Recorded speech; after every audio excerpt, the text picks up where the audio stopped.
કહેવાય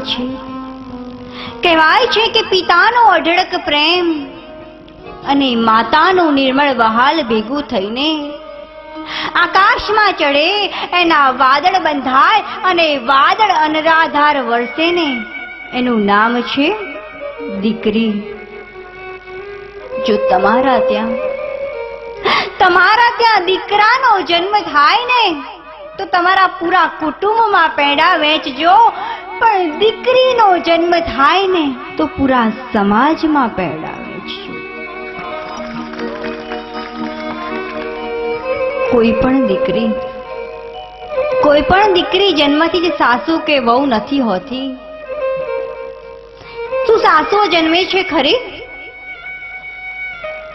શું વહુઓ જન્મે છે ખરી? બેન, તમે કોઈ દીકરાની વહુને દીકરી આવી હોય ત્યારે ક્યારે એવું પૂછ્યું કે બેન, તમારા દીકરાની વહુને સાસુ આવી કે વહુ? દીકરી જ હોય છે ને. આપણે જ લોકો તેમને સાસુ અને વહુનું સ્થાન આપીએ છીએ, પણ એ તો હોય છે કોઈની દીકરી. એટલે જ કહેવાય છે કે જન્મે છે દીકરી, મોટી થાય છે દીકરી.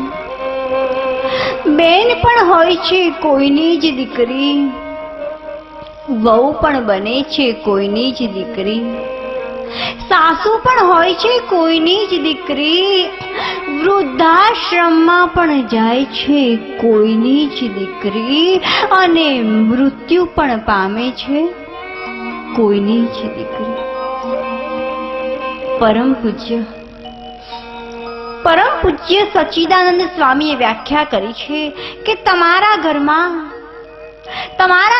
તમને એમ લાગતું હોય ને કે શાંતિ છે, તો આંખો મીચીને કહી દેજો કે તમારા ઘરમાં કોઈ એક સ્ત્રી પાત્ર સહન કરે છે. એ બેન સહન કરે છે, પત્ની સહન કરે છે, માં સહન કરે છે, અથવા તો દીકરી સહન કરે છે. કોઈ એક પાત્ર તમારા ઘરમાં સહન કરતું હોય ને તો જ તમારા ઘરમાં શાંતિ હોય. દીકરી તો ઘરની ચાંદની છે, ઘરની રોશની છે, ઘરનું અજવાળું છે. દીકરી છે. એક મજૂર મજૂરી કરીને ચાલતો હતો. તેની સાથે તેની બે દીકરીઓ પણ હતી. એક દીકરીને ખભે બેસાડી હતી, બીજી દીકરીને કમરમાં તેડી હતી અને હાથમાં મજૂરીનો સામાન હતો. મજૂર રસ્તામાં ચાલતો હતો ત્યાં તેને તેનો ભાઈબંધ મળ્યો અને તેના ભાઈબંધે કહ્યું કે લાવ ભાઈ, તારી એક દીકરીને હું તેડી લઉં, તને ભાર લાગતો હશે. ત્યારે પેલા મજૂરે કહ્યું કે ભાઈ, કદાચ તમને ખબર નહીં હોય, પણ કોઈ દિવસ કોઈ દીકરીનો ભાર કોઈ બાપને લાગતો નથી, અને જે દિવસે દીકરીનો ભાર જે બાપને લાગશે ને એ દિવસે દીકરી બાપ વિનાની બની જશે, નિરાધાર બની જશે. તમે જોજો, દીકરીને જ્યારે બાપ વિદાય કરે ને ત્યારે દીકરી કહે છે કે કેમ પપ્પા, ઘરમાં મારા ભાગના અનાજ કપડાં ખૂટી ગયા છે, તો તમે મને બીજા ઘેર મોકલો છો. ત્યારે તેના પિતા કહે છે કે દીકરી તું તો મારો શ્વાસ છે, મારો કાળજાનો કટકો છે. જેમ શ્વાસને લેવો જરૂરી છે ને, તેમ શ્વાસને બહાર કાઢવો પણ જરૂરી છે. દીકરી, તું તો મારો શ્વાસ છે, મારો કાળજાનો કટકો છે. દીકરીની વિદાય થાય ને ત્યારે બાપ ભાંગી પડે છે.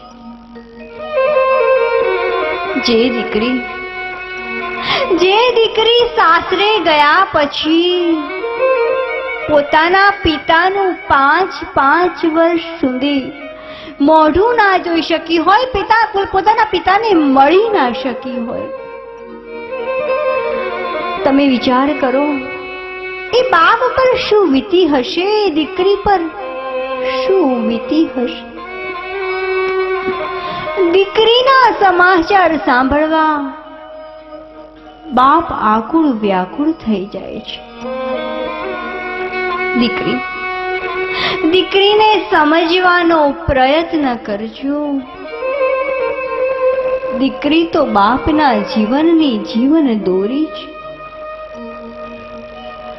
ગઈકાલ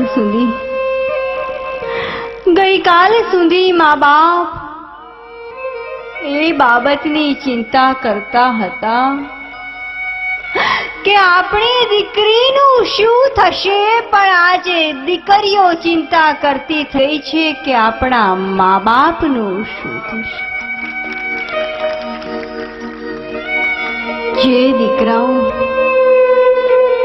જે દીકરાઓ એક ક્ષણવારમાં પોતાના મા બાપને જુદા કરી નાખે છે ને, એ મા બાપને ભેગા કરવાનું કામ આ જગતની દીકરી કરે છે. એટલું યાદ રાખજો, આ જગતની દીકરી કરે છે.